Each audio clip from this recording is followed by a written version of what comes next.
If I told you that the Among Us TV show that came out like 5 years late, sure, granted, but if I told you that this Among Us show was among the best video game adaptations I have seen, would you buy it? Would you believe me? Well, you should.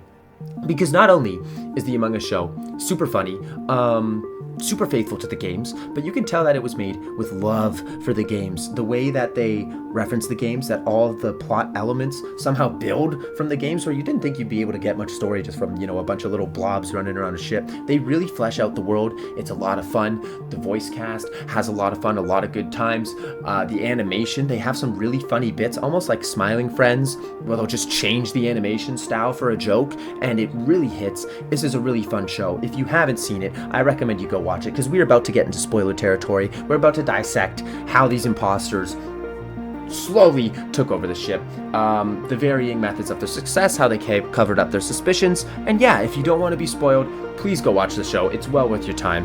The reveals, it's nice if you're on your toes for them, and the character dynamics are super fun, so go explore them for yourself. Pause the video, go watch the Among Us show, and now we're going to get into spoilers.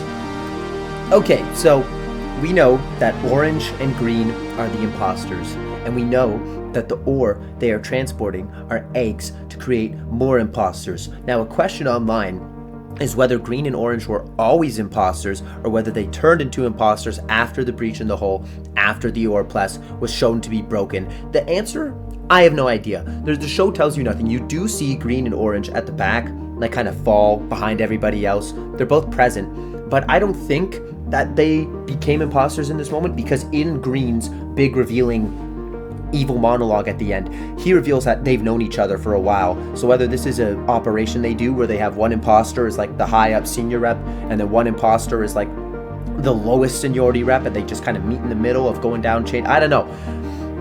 But we learn from Green that he made all the kills except for Lime, which we see Orange do in front of everybody in cold blood. So that makes breaking down strategy a little easier. Let's go kill by kill, and let's figure out how Green did it and how he covered his tracks.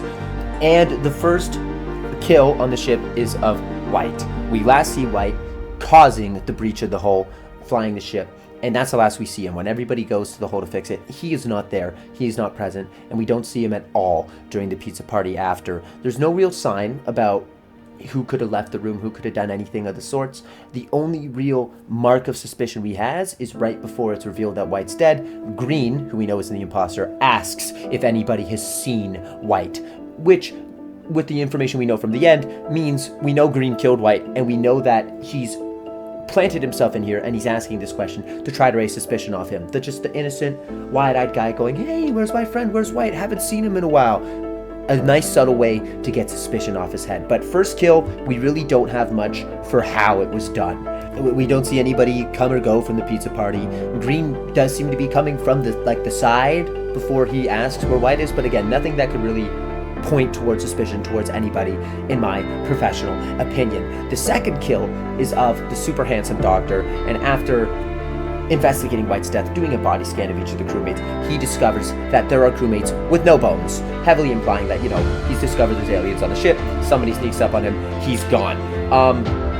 The only hints we have for this one is when Purple's in security and looking over the cams to see if she has a window to go check on her pet fish and oxygen. We can see that Green is heading towards reactor by himself. In the games, the vents from reactor to medbay don't connect, but in the show, they establish that all the vents are connected, and he's going to a room close to medbay on the map by himself. It's very plausible that he could have hopped in the vent, popped up in medbay, and then gone right back out the vent. Also because we see him arrive to the outside of medbay very quickly after the blood is discovered, and we see that he came from the reactor area. So my theory for his strategy is that he just simply vented in from reactor, went into medbay, took out the doctor.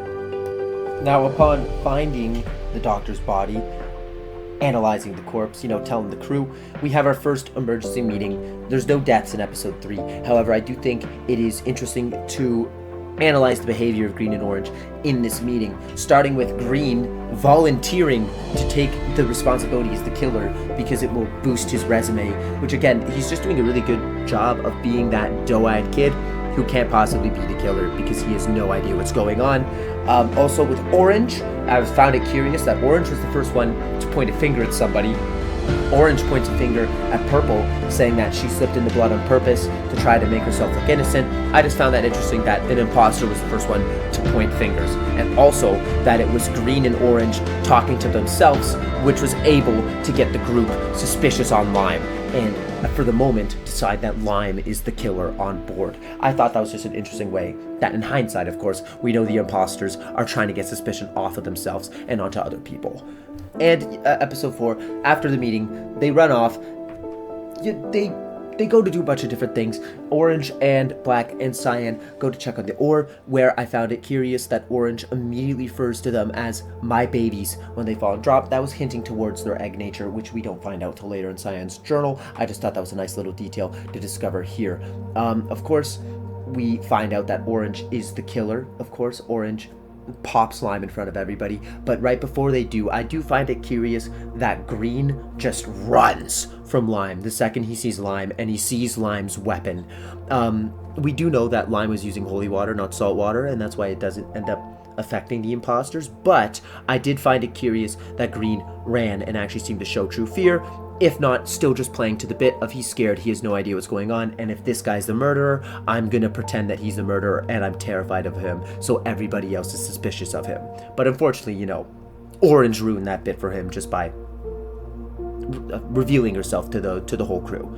After, you know, everybody sees that Orange just committed a murder, Red does something really cool where he can tell that she's trying to act like a normal human, so he pretends she's a normal human and asks her to do a task, asks her to clean the garbage chute so they can push her into the garbage chute and they can eject her from the ship without her knowing. Now, again, if you were watching, I didn't pick up on this on my first watch, but the second watch, I'm like, oh my goodness, Green is trying to save Orange so hard. When Red goes, go clean the trash compactor, and Green goes, actually, I already cleaned the trash compactor. He does that twice. He hits the actually on Red's slice twice to try to give Orange a chance to save themselves. As well, Green is the only one of the crewmates that asks if there's still a chance that Orange can rejoin them, if Orange is going to keep killing.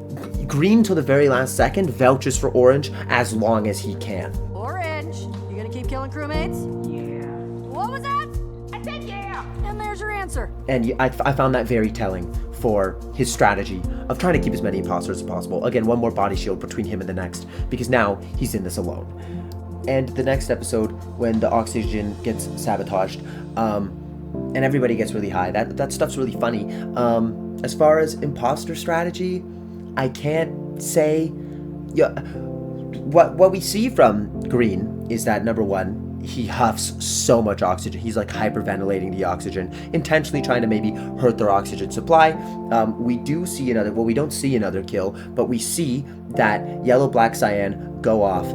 Yellow and Cyan go to electrical after they get in an argument with Black, and then Yellow comes back with Cyan's blood on their hands. However, Green was in the room, was in oxygen the whole time.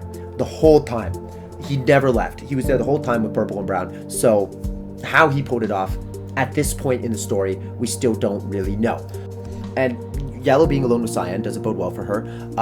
They call another team meeting, and ultimately Yellow is the one who gets voted out. People at one point go, hey, well, what about Green? But literally, Green just hits him with the puppy dog eyes, and everyone's like, oh, no, you can't do anything. So his strategy of just playing the naive idiot is working very well. He is the final decision to vote. He plays indecisiveness, and he decides to vote out Yellow instead of Red, because he knows Red's an idiot, and that he could probably keep lying to Red for longer. So I think he made the smart move in deciding to get rid of Yellow, because Yellow was smart and perceptive, and probably would have figured out him or his salt weakness before Red ever did. Once Yellow is voted out, this leaves the crew in despair. The last time they did a vote, they actually got an imposter and it led to a party. This time they did a vote and they voted out someone innocent, and now they just don't know what to do. Brown walks off by himself, and after, frankly, a very emotional little montage of him making a pizza, he's picked off. Everybody is still in cafeteria when this happens, but you can see that Green is sitting by a vent, which now brings us to how he actually performed these kills, okay? We see in episode 9 that once Purple figures out that Green's the imposter, the alien runs through the vents and they leave the shell behind of the body. what I think happens here is that Green is able to leave the crewmate version of himself in any room, in any scene, while he's goo form is slipping through the vents, committing kills. If we look at Yellow's kill, at the end, when Purple recalls the story, she told Green in oxygen, Green can't remember it, meaning Green wasn't there. And that is when Yellow was killed. So it's safe to assume that Green just slid into the vent, left his little body there, made a kill, come back and was like, what? I zoned out. I wasn't listening. That seems to be the strategy for the kills. With this in mind, it's easier to place his kills retroactively. So the kill on White, he could have just been sitting by the vent in the cafeteria. No one would have talked to him because he's the intern, and he just slips out, kills White really quick, comes back, asks where White's been, and then White walks in and it's very easy to envision the rest of these kills when you keep that in mind, and when you also keep track of where Green is in the rooms when these kills happen. Like, we see him sitting on the vents earlier, and then when it's revealed that he can leave the flesh suit behind and slip into the vents, it did click very quickly in my mind that that's how he was actually performing these kills while keeping an alibi for himself. Now, the thing I guess I'm confused about is the goal of the imposters. Like, if they were there to make sure that the ore did get delivered, or if they were there to sabotage the ore, because like Green said, these are other imposters, but he doesn't want to hatch them because he wants the kills for himself.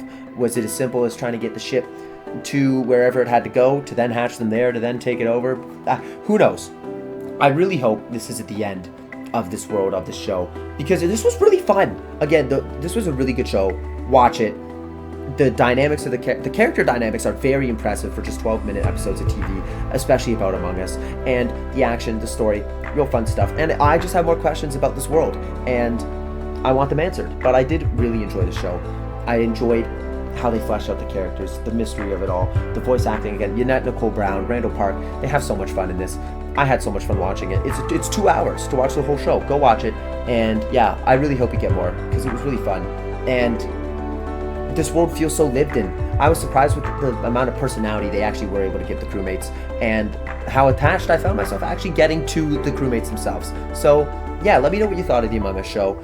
Let me know what you thought of the killer strategies, if you thought it was faithful to the games or not. But anyway, yeah, that's been me. I hope your week, your summer, it's chillin'. And yeah, take care. Deuces. Bye.